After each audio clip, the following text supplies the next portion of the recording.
Hello mga Cubs! Welcome sa ating vlog at sa video ito ay pag-uusapan naman natin ang tungkol sa mga accommodation dito sa Poland na dapat nyong malaman. Kasi isa ito sa mga importante, guys. Isa ito sa mga importante na dapat nyong malaman pagdating dito dahil marami sa mga kababayan natin ang naku-culture shock. At yung iba, ito pa yung naging dahilan ng pag-alis nila agad sa trabaho. Kaya sa umpisa pa lang, napaka-importante na malaman nyo ang mga impormasyon na to para maging smooth ang inyong pagtatrabaho o paninirahan dito sa Poland. Pero bago ang lahat, ako nga pala si El, isang factory worker dito sa Poland. At kung bago lang kayo sa ating channel, itap nyo na ang follow or subscribe button para lagi kayong updated sa mga susunod pang informative video. At bago tayo magsimula sa ating topic, disclaimer lamang po na hindi po ako isang recruitment agent or connected sa mga recruitment agency or company. At ang ating ibinabahaging mga impormasyon ay batay lamang po sa ating sariling karanasan bilang isang OFW dito sa bansang Poland. Huwag na tayo magpatumpik-tumpik pa, simulan na natin sa tanong na kung libre ba ang accommodation dito sa Poland. Dito sa Poland, hindi pare-pareho ang patakaran at agreement ng bawat agency. Kaya merong free accommodation at meron din namang hindi. Mostly nangyayari ito sa mga skilled worker na under agency dahil nga above minimum ang rate at walang fixed government mandatory rate para sa mga skilled. Unlike sa mga general laborer tulad ng mga nasa factory at warehouse worker na meron talagang basihan in terms of salary, kaya alam nila kung mababa ang offer. Pag-usapan naman natin ang sa mga hindi free accommodation. Sa mga under agency, mostly nagre-range from 500 to 700 PLN ang rent. Sa peso, nasa 8,250 to 11,555 ito per month. All in na yan, kasamang electricity, water, gas at internet. At mostly sa mga accommodation na under agency ay 2 hanggang 4 katao sa bawat room. Depende sa laki ng room. Bihira lang ang 1 person only. Kadalasan sa isang bahay na up and down ay may 4 na room. Then may 2 bathroom ang toilet, isa sa baba, isa sa taas, at shared yung kusina. About naman sa room, mostly enough space lang para sa cabinet, bed, at may hallway. Then, ang gamit nila dito, mostly ay mga single bed at yung bed na yan ay pwedeng paglagyan ng mga gamit sa ilalim para makasave ng space. Bihira lang ang mga double deck sa mga accommodation dito kahit under agency. At sa bed naman, may mga kasama ng kumot at unan, nga lang, for deduction yan pagdating ng sahod. Pag couple naman, kapag yung accommodation nyo ay under agency, in our experience, per head pa rin ang bayad. But good thing kasi mas komportable dahil sa loob mismo minsan may sarili ng toilet and bathroom.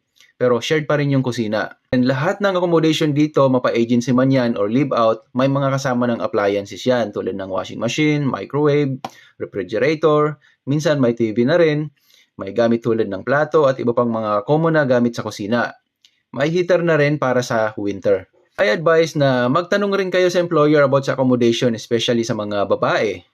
Para aware kayo sa umpisa pa lang kasi hindi rin okay na later ay lilipat na naman kayo sa ibang employer. Kasi in our experience ay nagkukos ito ng pagbagal ng process mo sa temporary residence permit. Sa mga hindi pa nakakaalam kung ano ang temporary residence permit, ito po ay ang national ID na kailangan natin makuha bago pa man mag-expire ang ating working visa. Balik tayo sa main topic. Magkano naman ang rent pag live out or hindi under agency? Mostly, nagre-range from 800 to 1,200 PLN per month pag solo ka sa room at around 13,200 to 19,800 pesos naman kung i-convert natin. At sa mga couple naman, ang room or flat ay maaaring umabot ng 1,500 PLN to 2,000 PLN per month or around 24,750 to 33,000 sa peso. Pero madalas di pa kasama dyan ang gas, kuryente, tubig na maaaring umabot up to 300 PLN or 4,900 pesos. Pag sa mga building naman kayo ay maaari pang umabot up to 500 PLN or 8,250 sa peso kasi meron pang additional na community fee. Then tungkol naman sa comfortability, minsan may studio type na may sarili ng kusina, toilet at bathroom. Depende sa presyo. Minsan may mga common ang kusina, kaya sharing kayo ng iba pang mga nagre-rent. Siyempre, mas mataas ang rent, mas maganda kasi pwedeng nasa loob na mismo ng room ang kusina, toilet at bathroom at may maliit na sala. Kaya nga pala, mas makabubuti na piliin nyo yung mga room na nakaseparate yung kusina, yung may mga division at may sariling pinto para hindi mangamoy ang mga gamit nyo sa room. At dito nga pala sa Poland, nagmamatter din ang location. Pag nasa sentro kayo, sa mga big cities, madalas mas mataas pa lalo ang rent. Para sa akin, ang importante sa pagpili ng accommodation maliban sa comfortability, at least accessible sa mga transportation, market at work para makatipid din sa gastos. Dito nga pala madalas hindi sagot ang transportation ng mga employer. Pero don't worry, as long as accessible ang bus sa location mo ay makakamura ka pa rin naman sa pamasahe. At siya nga pala, sa current accommodation namin as a couple, ang monthly namin ay 1,700 PLN or 28,050 sa peso. Pero all in na yan. Ewan ko lang kung ito na yung pinaka-okay sa lahat pero para sa akin itong accommodation namin ngayon ay mura na. Para lang magkaroon kayo ng idea kung anong itsura ng mga parintahan dito, ituturo ko na lang kayo sa bahay namin. Okay, let's go! Hello mga Cubs! Ito nga pala yung accommodation namin dito sa Poland. Tara, silipin nyo muna para magkaroon naman kayo ng konting idea kung ano nga ba yung itsura ng mga accommodation dito. So dito nga pala guys, nasa gilid lang kami ng kalsada. Yan yung group namin. Magandahan dito sa accommodation na to kasi pwede namin ipasok yung sasakyan dito. Yan, may sarili siyang parkingan. Then ito nga palang inuupahan namin is isang bahay. Yan. Then dalawang room sa taas, dalawang room sa baba. Then ito yung kotse namin, no. Pang service lang ba kapag papasok sa trabaho at pag mag-grocery. And then dito, may garden, may maliit na garden dito sa harap. Then kapag maulan at medyo malamig ng panahon, so minsan dito kami nagtatambay. Yan, may mga barbecuehan pa. Yan, may mga ihawan pa doon, oh. Diba? So napakaganda nitong accommodation guys actually. Ay, nasabi ko na ito na yung pinaka-maayos na accommodation na namin dito. Nakuha namin dito sa Poland. Then dito nga pala sa likod, no. Pakita ko muna sa inyo bago tayo pumasok dun sa loob ng bahay. So dito naman sa likod, part pa rin to nung inuupahan namin. Dito guys, pwede kayong magtanim-tanim. So kami nga nakapagtanim na kami ng mga ilang gulay. Yan. So meron kaming kalabasa doon. Medyo madamo nga lang guys kasi medyo tinatamad pa ako maglinis eh. Pero meron naman silang panglinis ng damo doon, meron namang pangtabas ng damo na automatic. Kaya hindi mahirap magtabas. Then ito nga pala yung mga kamatis namin, oh. Yan. Then meron din kaming pipino at yung aming ampalaya. Yung ampalaya, oh, medyo marami-rami na rin yung dahon niya, oh. Ito pa, meron pang isang maliit dito. Yan, at saka meron din kaming mga ano tawag dito, snow peas. Yung bunga na, oh. Nakapag-harvest na rin kami dito, eh. Okay, so balik na tayo dun sa bahay. Pasok tayo. Ganito yung sinasabi ko kanina guys na ano, pantabas ng damo, di ba? Laki. So hindi mahirap magtabas kasi sasakay ka lang diyan at gasolina siya.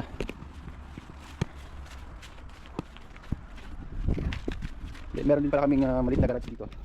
Meron kaming garage, baka ng mga gamit na hindi masyadong nagagamit. So nandito yung mga scooter, bike, saka nandun yung namin baby stroller.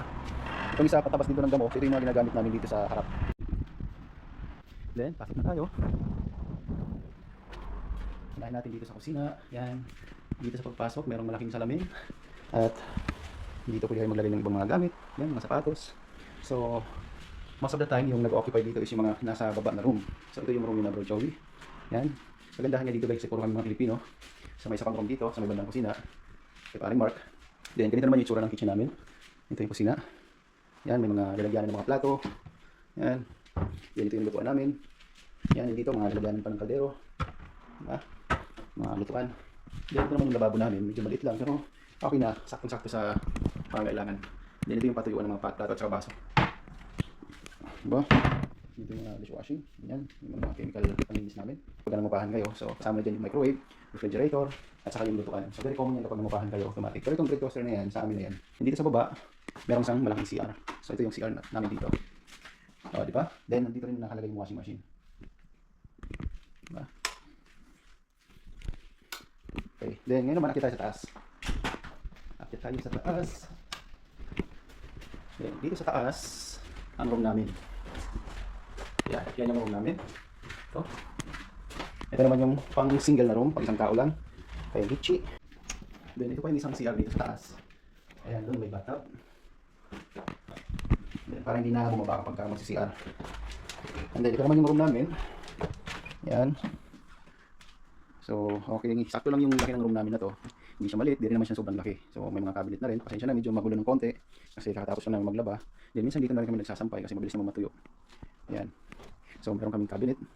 At, ito yung area kung saan ako nagsusulat ng mga binablog natin, ano. Okay, so medyo magulo lang ng konti, pero masasabi ko, napaka-komportable ng accommodation namin dito. Kasi una, lahat kami ay mga Pilipino, tapos hindi siya yung mga pang-community na building. Bahay lang, kaya ilan lang kami nakatira. Hindi kami masyadong marami. So, mga lang kami, isa, dalawa, tatlo, apat, lima. 6 katao lang kami dito sa bahay na to. Diba? So, okay guys. So, I suggest, kung maghahanap kayo ng mga paupahan dito sa Poland, ay piliin nyo yung mga bahay na mga katulad dito. Kahit paano, merong garden sa labas at meron sariling parking. Para kapag meron kayong sasakyan o planning bumili ng sasakyan, hindi kayo mahirapan sa pagpapark. So, ayan mga Cubs, sana ay nakakuha kayo ng mga ideya tungkol sa accommodation dito sa Poland. At kung nakatulong sa inyo ang video na ito, please huwag niyong kalimutan na i-like ang ating video at i-share na rin para sa iba pa nating kababayan. At kung meron pa kayong mga katanungan, mag-comment lang sa ibaba. Sa susunod na video ay maaaring pag-usapan naman natin ang tungkol sa cost of living dito sa Poland. Okay, so paano? Hanggang dito na lang muna ang ating video. Maraming salamat sa panonood at God bless po sa inyong lahat.